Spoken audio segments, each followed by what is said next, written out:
Почитувани колеги, почитувана јавност, почитуван заменик министер, во вашиот одговор ги слушнав истите контури кои што ги слушав и при носењето на буџетот за 2021 година и за жал по она кое што тогаш се зборуваше и по поведението до ден денешен можам да констатирам дека ова е уште еден од низата на закони кои што се носат заради популизама, кои што нема да се применат во реалноста, заради тоа што едноставно вашето финансиско поведение и однесувањето кое што го правите со финансиите и економијата во оваа држава не оддава сигурност дека овој закон ќе биде почитуван. Повторно ја слушнав онаа смарт стратегија, која што апсолутно досега неколку месеци требаше за да заклучиме ние и македонската јавност дека апсолутно е неуспешна.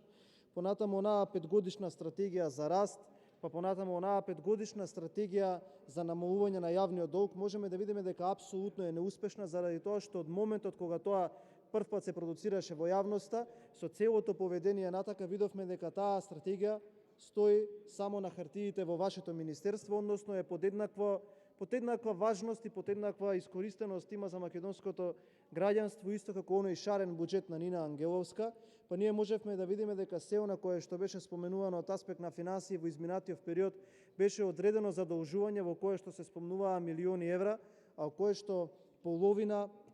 од тие милиони евра завршија и ќе завршат за консултации и така натака. Она кое што треба да се истакне на јавноста дека се припрема нов ребаланс на буџетот,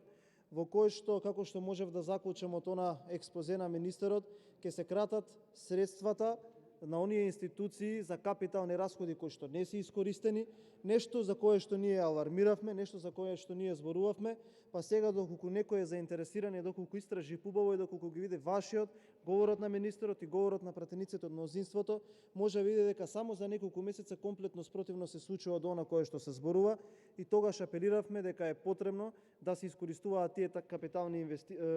ставки за капитални инвестиции, доколку не се искористуваат, е тоа заради тоа што не се работи. Она кое што е многу важно и кое што исто така би сакал да го кажам, дека се надевам можеби со овој закон ќе се регулира за да еден автопат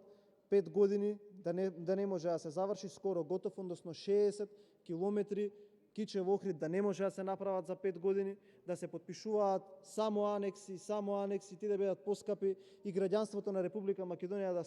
да плаќа скапи кредити, а да не се изведуваат капитални инвестиции. И она кое што на крајот од денот треба да се нагласи дека кога се носат вакви закони и кога се кажува дека граѓаните треба да ги стават розевите очила кои што ги носи оваа влада,